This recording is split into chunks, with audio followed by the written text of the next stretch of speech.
যেখানে শেষ হয় অপেক্ষা সেখানেই শুরু হয় নতুন সম্ভাবনার গল্প। ৩০ জুন শেষ হওয়া প্রবাসী ফুটবলারদের ট্রায়ালের চূড়ান্ত ফল এখনও অজানা, কিন্তু সেই অনিশ্চয়তার ভিড়েই আলো হয়ে এসেছে ফুটসাল।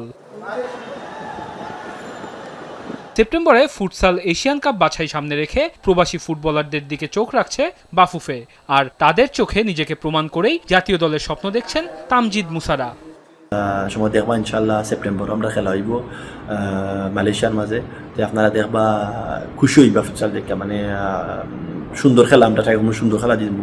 আর আমি ট্রাই করবো ইনশাল্লাহ টিমের মাঝে থাকবার দেয়।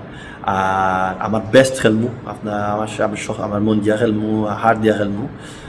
স্প্যানিশ ক্লাব ভিয়ারিয়ালের অনূর্ধ্ব ১৯ দল থেকে উঠে আসা তামজিদ মনে করেন ফুটসালে বাংলাদেশের অপার সম্ভাবনা রয়েছে। মালয়েশিয়া আর বেলজিয়ামে বেড়ে ওঠা হলেও লাল সবুজের ডাকে সাড়া দিতে মরিয়া তারা। ফুটবল থেকে ফুটসালটা একটু difficult, because we have to play touches with the touches, 1-2 1-2 1-2।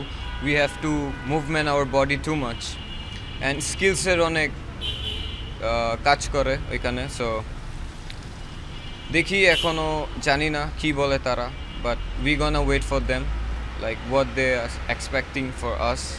তবে যে স্বপ্ন শুরু হয়েছিল সেই ট্রায়াল দিয়ে তার পরিণতি এখনও অজানা। ৩ দিনের স্বল্প সময়েও ফুটবলাররা দিয়েছেন সর্বোচ্চটা। এখন জানতে চান তাদের প্রচেষ্টা কতটা গুরুত্ব পাচ্ছে ডাটাবেজের বাইরেও।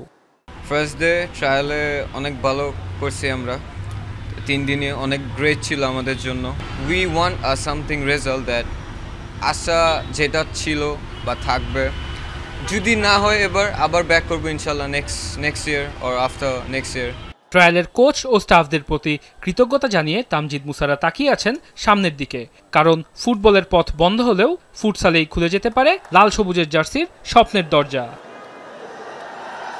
ওয়াসিউল হক পান্থ, এখন, ঢাকা।